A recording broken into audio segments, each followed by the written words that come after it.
Why working hard keeps you cheap.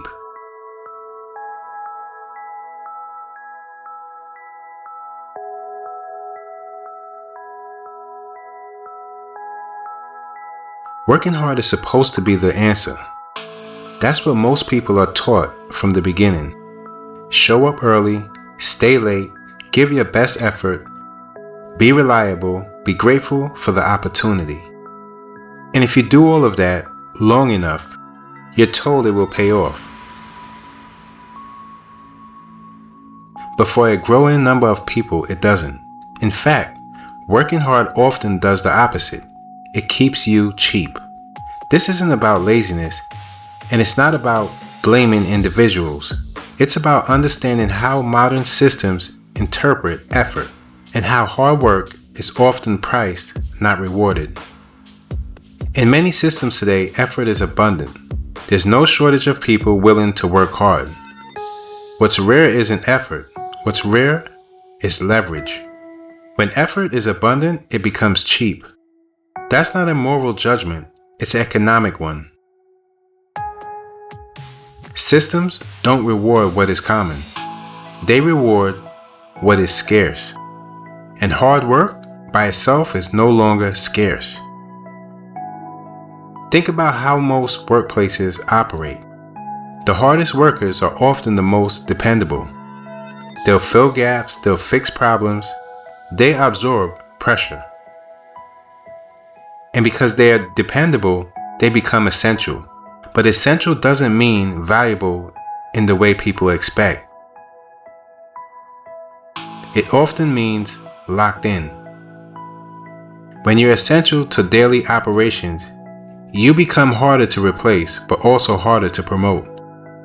Your value is tied to output, not position. And the system doesn't reward output as much as it rewards control. Working hard signals something important to the system. It signals that you're willing to give more without demanding more. And systems notice that. Over time, effort without boundaries teaches the system how cheaply it can access you. If you stay late without extra pay, that becomes normal. If you take on extra responsibility without a title change, that becomes expected. If you solve problems without visibility, those solutions become invisible. This is how people slowly become underpaid without ever being officially underpaid. Nothing dramatic happens, no single injustice, just a quiet adjustment of expectations. Hard workers often believe effort will eventually be recognized, but recognition doesn't automatically convert into compensation. In many systems, recognition is used as a substitute for pay. Praise replaces raises. Gratitude replaces leverage. Another issue is replaceability. Hard work does not make you irreplaceable. It often makes you a role easy to define. And anything that is easy to define is easy to replicate. Systems don't ask who works the hardest. They ask who can be replaced most easily if needed.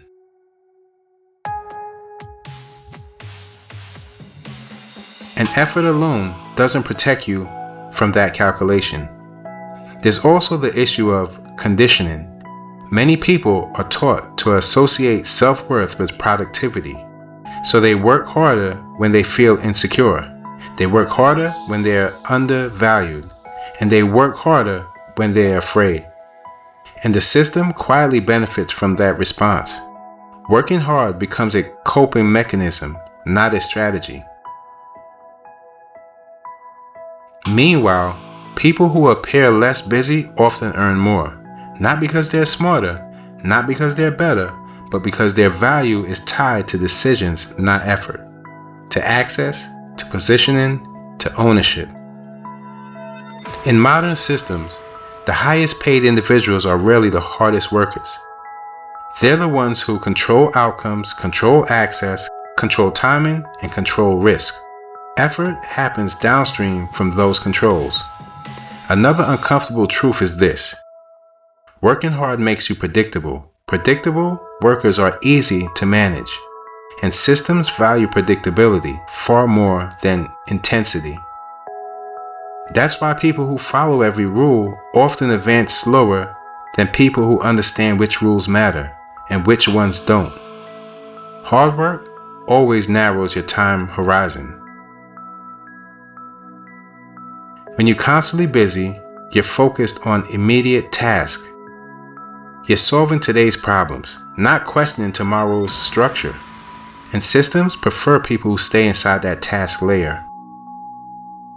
There's a very little incentive for a system to promote someone who keeps it running smoothly at a low cost. From the system's perspective, that person is already optimized. This is why many people feel stuck even though they're exhausted. They've been rewarded with more responsibility, not more power. More work, not more control. Another factor is visibility. Hard work often happens quietly, but compensation follows visibility, not effort. If the people making decisions don't see the leverage you provide, it doesn't exist in their calculations. And even when they do see it, systems rarely reward behavior they can already extract for free. There's also a cultural myth at play. The idea that suffering equals virtue. The struggle will eventually be noticed. The endurance is proof of worth. These beliefs keep people compliant longer than necessary. Meanwhile, systems are optimized for results, not fairness. They don't reward intention, they reward outcomes that shift advantage. The people who escape being cheap aren't always the most talented. They're often the ones who stop leading with effort and start leading with position. They ask different questions, not how can I work harder, but how does value actually move here? They understand that effort is input, and input doesn't determine price, leverage does. This doesn't mean effort is useless, it means effort without strategy is exploitable. Effort without boundaries is consumable, and effort without leverage is replaceable. That realization is uncomfortable because it contradicts what many people were taught. But understanding it doesn't make you cynical. It makes you informed. When you see the system clearly, you stop blaming yourself for outcomes that were never designed to favor effort alone. And that clarity changes how you move. The system doesn't keep people cheap by accident.